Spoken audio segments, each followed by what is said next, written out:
हला मत कर।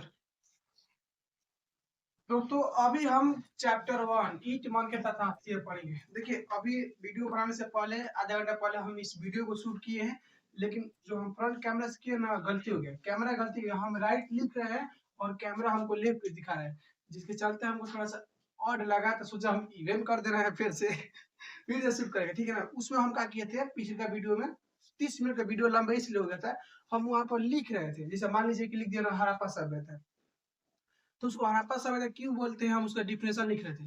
तो इस वीडियो में हम आपको डिफिनेशन नहीं लिखेंगे, डिफिनेशन लिखेंगे देखिए डिस्टर्ब कर रहा है हमको राहुल कुमार है, खैर छोड़िए इसको, छोड़ते हैं, मेरे साथ हमेशा रहता है। चलिए हम यहाँ पर देखिए ईट मंगता था पढ़ेंगे, ठीक है ना। चैप्टर 1 इतिहास लिखेंगे नहीं दोस्तों, हिस्ट्री लेसन 1 ईट मन के तथास्ती है, ठीक है ना। ईटे मन के तथा अस्थि है। अब यह सही जा रहा है, इसमें हमको पॉइंट बता रहे हैं हम क्या क्या पढ़ेंगे, ठीक है ना। यहाँ पर पढ़ेंगे हम पहला पॉइंट दोस्तों, हड़प्पा सभ्यता। हड़प्पा सभ्यता हम लोग क्यों इसको हड़प्पा सभ्यता नाम बोलते हैं। दूसरा पॉइंट, इसको सिंधु घाटी सभ्यता भी बोलते हैं, ठीक है ना। क्या बोलते हैं, सिंधु घाटी सभ्यता, सिंधु घाटी सभ्यता।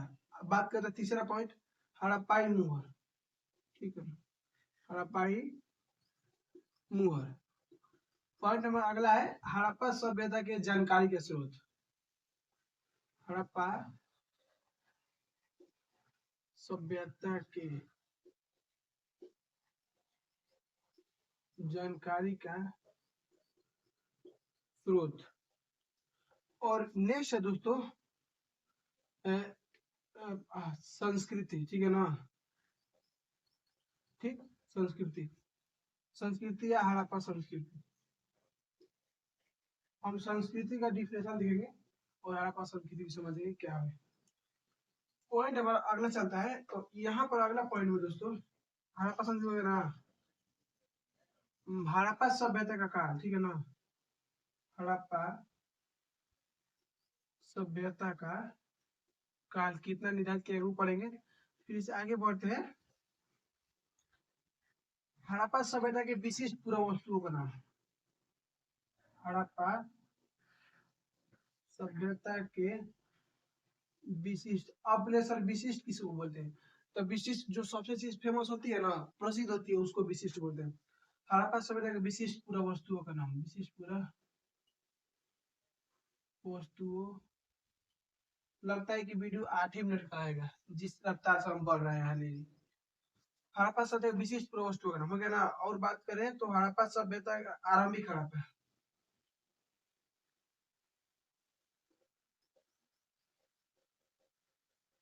आरंभिक हड़प्पा। फिर पॉइंट परवर्ती हड़प्पा, परवर्ती हड़प्पा और विकसित हड़प्पा संस्कृति, विकसित हड़प्पा संस्कृति। आज की क्लास में हम लोग इतना पॉइंट को कवर करेंगे, ठीक है ना। और इतना पॉइंट कवर करने के बाद उसके बाद हम दोस्तों इसका ऑब्जेक्टिव भी क्लियर करेंगे। क्या करेंगे इसका ऑब्जेक्टिव, ठीक है ना। ये देखिएगा इतना जो हम आपको बताएंगे ना पूरा एनसीईआरटी बुक से है। आप अपने एनसीईआरटी की बुक उठाइएगा और वहां पर जो फर्स्ट चैप्टर पर ईट मन का तथास्ती है उसका पहला पेज पर हटिएगा ना, तो जितना हम आपको बताएंगे ना एकदम हूबहू वही लिखा हुआ है उस एनसीईआरटी बुक में। समझिए तो हम सिर्फ एनसीईआरटी, बस ओनली एनसीईआरटी, ठीक। तो चलिए हम शुरू करते हैं। सबसे पहले हमारा पॉइंट है दोस्तों, क्या पॉइंट है हमारा, सबसे पहला पॉइंट है हड़प्पा सभ्यता। इसको हड़प्पा सभ्यता हम क्यों बोलते हैं, काहे नहीं इसको हम मोहनजोदड़ो की सभ्यता बोलते हैं। देखिए ये जो सभ्यता थी ना इसको खोजा गया, तो सबसे पहले जब खोजा गया था कहाँ से खोजा गया, कोई ना कोई स्थान तो होगा ना खोजने के लिए, कहाँ से खोजिएगा इसको। तो यह सभ्यता का जब खोज की जा रही थी तो सबसे पहले हड़प्पा नामक स्थान से ही खोज किया गया था, इसीलिए हम लोग इसको हड़प्पा सभ्यता बोलते हैं, समझ गए। पॉइंट नंबर दूसरा है कि सिंधु घाटी सभ्यता इसको क्यों बोलते हैं। देखिए सिंधु घाटी सभ्यता इसलिए बोलते हैं क्योंकि यह सभ्यता जो थी ना सिंधु नदी के क्षेत्र में फैली हुई थी। इस एरिया में नदियां बहुत थी, लेकिन मुख्य नदी कोई थी, मेन नदी कोई थी, तो वह थी सिंधु। इसीलिए हम इसको सिंधु घाटी सभ्यता बोलते हैं। ठीक है ना? आप समझ गए हड़प्पा संस्कृति, हड़प्पा सभ्यता क्यों बोलते हैं और सिंधु घाटी सभ्यता क्यों बोलते हैं। ठीक, हड़प्पा सभ्यता इसलिए बोलते हैं क्योंकि जब इस सभ्यता की खोज की जा रही थी तो सबसे पहले हड़प्पा नामक स्थान से ही खोजा गया था, इसीलिए हम इसको हड़प्पा सभ्यता बोलते हैं। उसके बाद सिंधु घाटी सभ्यता, जब इस सभ्यता की खोज, जो यह सभ्यता थी यह सिंधु नदी के क्षेत्र में फैली हुई थी, इसीलिए हम इसको सिंधु घाटी सभ्यता बोलते हैं। आगे बढ़ते हैं हड़प्पाई मुहर।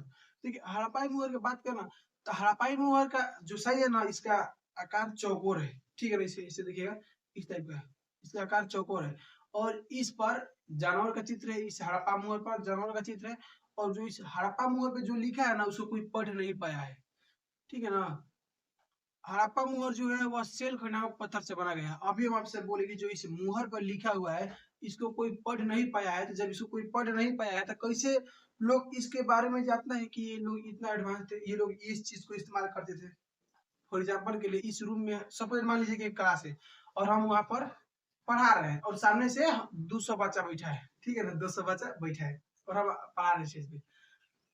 सबका एक ऐसा होगा, एक रूम में पड़ेगा, हो सकता है कि कुछ अनहोनी हो जाए और यहाँ पर प्राकृतिक आपदा जैसे भूकंप है और जब पूरा का पूरा छत ढह के बच्चों पे गिर जाए और मेरे पे गिर जाए और सभी का सभी ऑन द स्पॉट मृत्यु हो जाएगा। कुछ साल बाद माटी उड़ उड़ के हवा के द्वारा उस जो बिल्डिंग था उस बिल्डिंग पे छप जाएगी पूरा। जब वहां पर जहाँ पर मनुष्य नहीं रहता है ना, तो वहां पर ऑटोमेटिक नेचर अपना रंग दिखाने लगता है। ठीक है ना? तो जो वहाँ के मकान रहेंगे वो मकान मिट्टी से भर जाएंगे।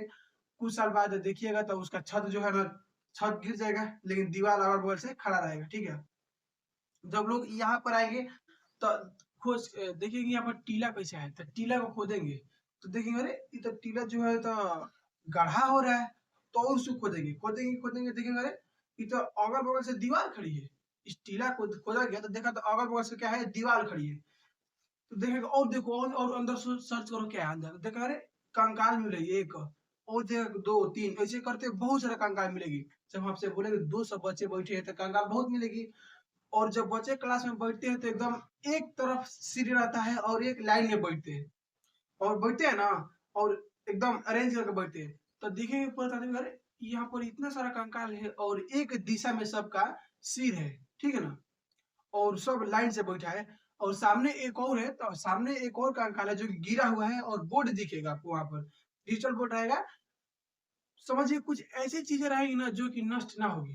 तो पुरातात्विक इस आधार पर मानेंगे ना कि हो सकता है कि यहाँ पर कला चलती होगी। ठीक है ना? इस आधार पर मानेंगे कि हो सकता है कि यहाँ पर कला चलती होगी। तो ऐसे ही जो हड़प्पा सभ्यता के लोग थे दोस्तों, कुछ कुछ चीजें इस्तेमाल किए हैं उसको छोड़ के चले गए हैं। ठीक है ना? इस चैप्टर में मेन हम लोग हड़प्पा सभ्यता के बारे में पढ़ेंगे। हड़प्पा सभ्यता से पहले जो काल थी उसके बारे में नहीं पढ़ेंगे और हड़प्पा सभ्यता के बाद की जो संस्कृति उसके बारे में नहीं पढ़ेंगे।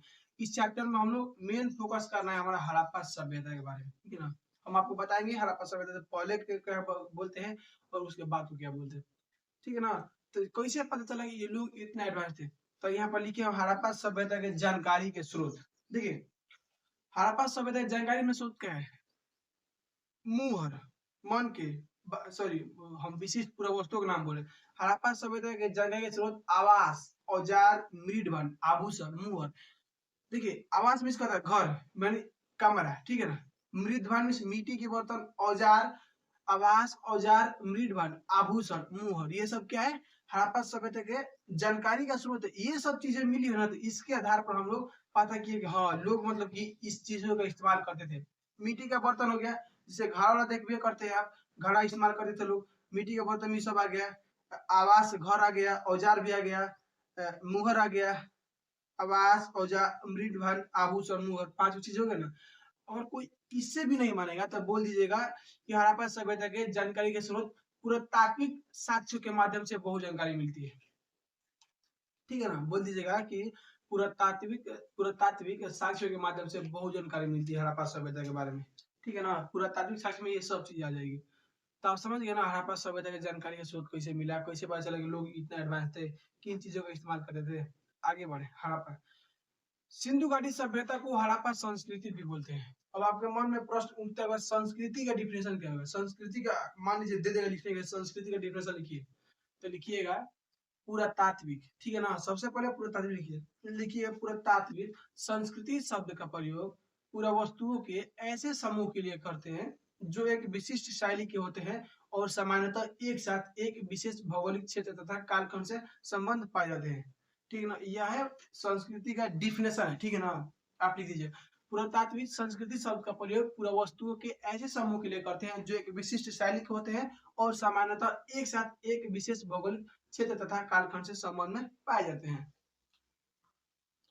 दोस्तों हम बात करें हड़प्पा सभ्यता का काल। हड़प्पा सभ्यता का काल कितना साल है, कितना उसको निर्धारित किया। देखिए पुरातात्विक अपने मन से अपना अपना विचार दिए हैं कि नहीं इसका ये काल रखिए, इसका ये काल रखिए, लेकिन हमारे एनसीईआरटी बुक में सिर्फ एक ही काल दिया है 2600 से लेकर 1900 ईसा पूर्व, ठीक है ना। हम आपको ईसवी और ईसा पूर्व में अंतर बता देंगे जब क्लास कीजिएगा, तो इसी में चलते बता देंगे, ठीक है ना।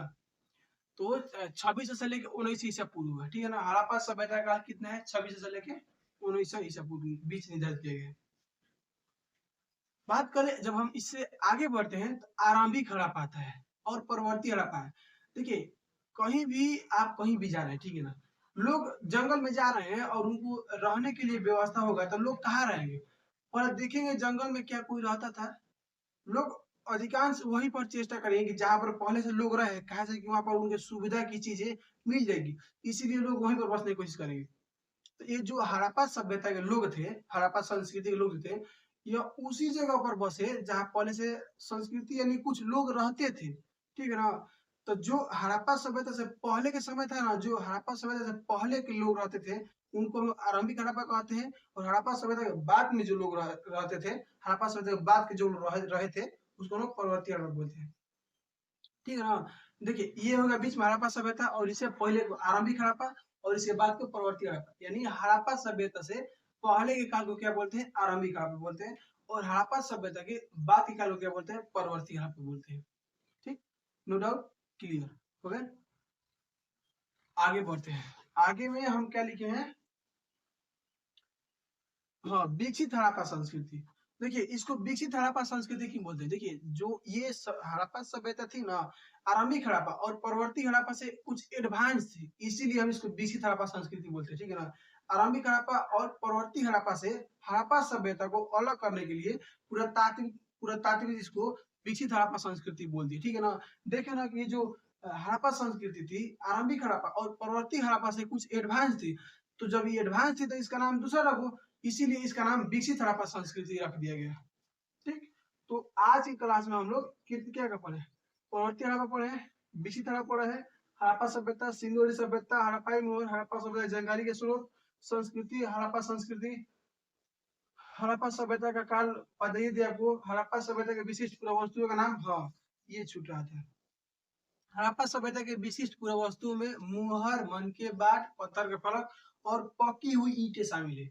ये जो चीजें थी ना, अफगानिस्तान, बलूचिस्तान, बलूचिस्तान जानते हैं क्या, ये अब पाकिस्तान में, ठीक है ना। पाकिस्तान में 4 प्रांत है, बलूचिस्तान, पंजाब, सिंध, खैबर पख्तूनख्वा, ये 4 प्रांत है। जिस तरह से हमारे राज्य है ना, उसी तरह से मान लीजिए उसका राज्य 4, ठीक है ना। अरे एक भी तक पाकिस्तान देश में है, वो तो हम क्या बोले, कितना मस्त रहता पाकिस्तान हमारे साथ रहता तो। अंग्रेज नहीं बांटे थे ना म्यांमार, अफगानिस्तान, पाकिस्तान को, कितना खूबसूरत अपना देश रहता, बहुत बड़ा रहता है। खैर छोड़िए, देखिए जब 2 लोगों के बीच में तीसरा आता है ना तो हमेशा दिक्कतें होता है, ठीक है ना। खैर छोड़िए, हम इसको बात को हटाते हैं, हम अपने पॉइंट पर हैं, हम क्या पढ़ रहे थे। हड़प्पा सभ्यता के विशिष्ट पुरावस्तुओं का नाम ना, तमुहर, मनके बाट, पत्थर के फलक और पकी हुई ईंटें शामिल है। ये वस्तुएं अफगानिस्तान, बलूचिस्तान, जम्मू और गुजरात जैसे स्थलों से मिली है, ठीक है ना। ठीक, हम देख रहे हैं वीडियो चल रहा है कि नहीं, ठीक है वीडियो तो चल रहा है। हाँ तो दोस्तों हम लोग इतना तो टॉपिक कवर कर लिए, और इसका हम ऑब्जेक्टिव कर लेते हैं, ठीक है ना, ताकि आपको भी पढ़ने में मन लगेगा, और जब आपको मन लगेगा तो फिर मन लगेगा। ऑब्जेक्टिव हम कर लेते हैं।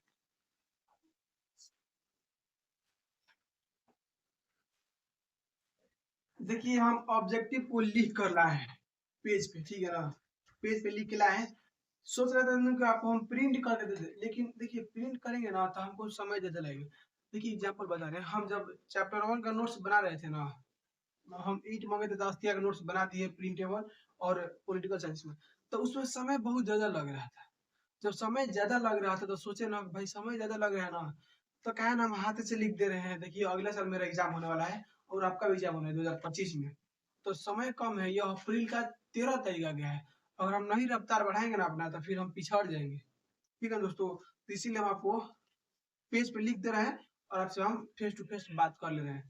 आपको जो कुछ भी दिक्कत होगा आप हमको कमेंट में जरूर कीजिएगा, हम कमेंट का रिप्लाई देते हैं। और कहीं नहीं, हम व्हाट्सएप और यूट्यूब दो जगह अथी रहते हैं हमेशा एक्टिव। जब भी आप रिप्लाई दीजिएगा उसी समय आंसर देंगे हम, लेकिन फेसबुक पे नहीं। इंस्टाग्राम तो आईडी बनाने चलाइए ना करो, छोड़िए उसको फालतू चीजें। ठीक है ना, आपको हमसे बात करना होगा तो हमारे व्हाट्सएप पे मैसेज कीजिएगा, नहीं तो यूट्यूब पे कमेंट कीजिएगा। खैर छोड़िए, हम स्टार्ट करते हैं हमारा जो ये पढ़े है ना इसका ऑब्जेक्टिव। ठीक है ना, क्लास रहता तो हम आपसे पूछते ना कि बताइए आपको कहाँ पर मिस्टेक हुआ है, लेकिन कोई बात ना, हमको पता है आपको कहीं पर मिस्टेक ना हुआ होगा।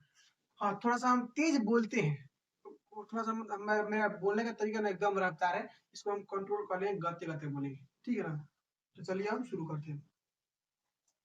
प्रश्न हमारा पहला, यहाँ पर हम आपको ऑप्शन नहीं देंगे।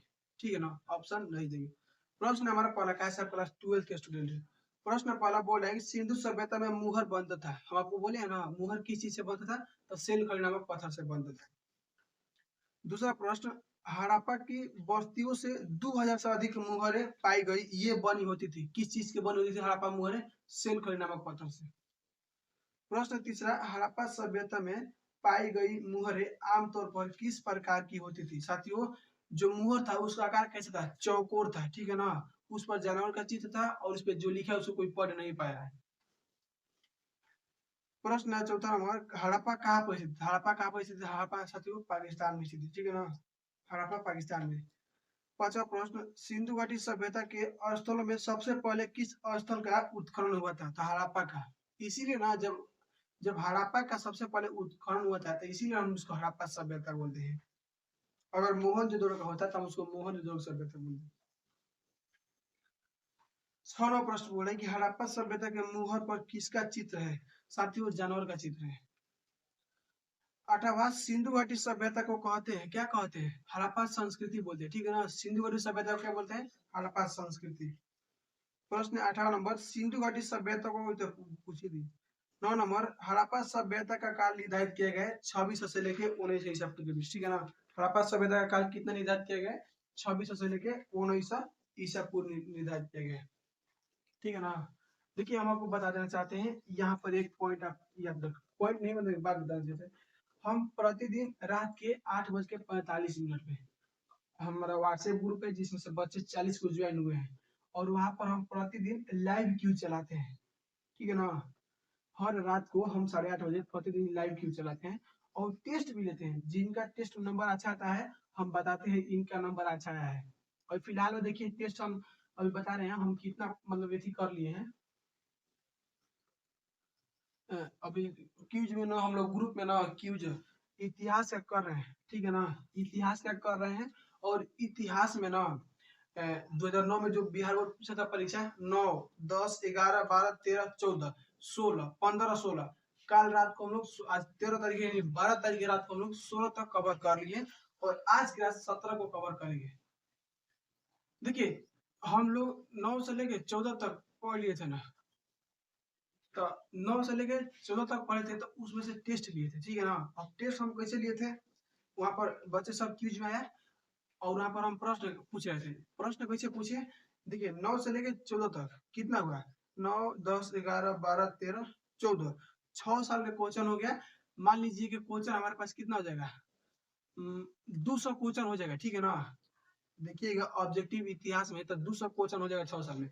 हम किए ना 2009 से 8 को प्रश्न निकाल दिए, 2010 से 8 को प्रश्न निकाल दिए, 2011 से 8 को प्रश्न निकाल दिए, 12, 13, 14, 15, 16 से करके 14 तक था, यानी 8 को प्रश्न निकाल दिए। जिसमें से टेस्ट में 3 बच्चे ज्वाइन हुए थे, सुहेल, अंकित और एक लड़का था अभिषेक। सबसे बेसी नंबर जानते हैं किन का आया था? सबसे बेसी नंबर आया था सुहेल का। सुहेल का 50 गो हम प्रश्न पूछे थे, 50 गो में से उनका 45 की 48 गो सही था। सोच लीजिए, 50 गो हम प्रश्न पूछे थे, 48 की 45 सही था उनका। और उनके बाद आते हैं अंकित। अंकित का 35 ना 40 के लगभग सही था। और अभिषेक, अभिषेक तो बीचे में छोड़ के भाग गए थे, इनका 35 नंबर आया है ना, 16 नंबर आया है। इनसे हम 32 को प्रश्न पूछे थे और ये बीच में से भागे, तो इनका नंबर आया है 16 नंबर। 16 को सही था, 16 को गलती था। और सुहेल का 50 में से 48 मान लीजिए। तो इस तरह से तैयारी किया जाता है हमारे ग्रुप में। यदि अभी ज्वाइन होना चाहते हैं तो हमारे व्हाट्सएप ग्रुप में ज्वाइन हो जाइए। इस वीडियो के डिस्क्रिप्शन में आपको ग्रुप का लिंक दे देंगे, ठीक है ना। और रहा बात, आपको हम पीडीएफ भी जो है प्रोवाइड कराते हैं। हम आपको हैंड रिटन लिखे दें, हाथ से लिख के आपको देंगे, कैसे समय नहीं है।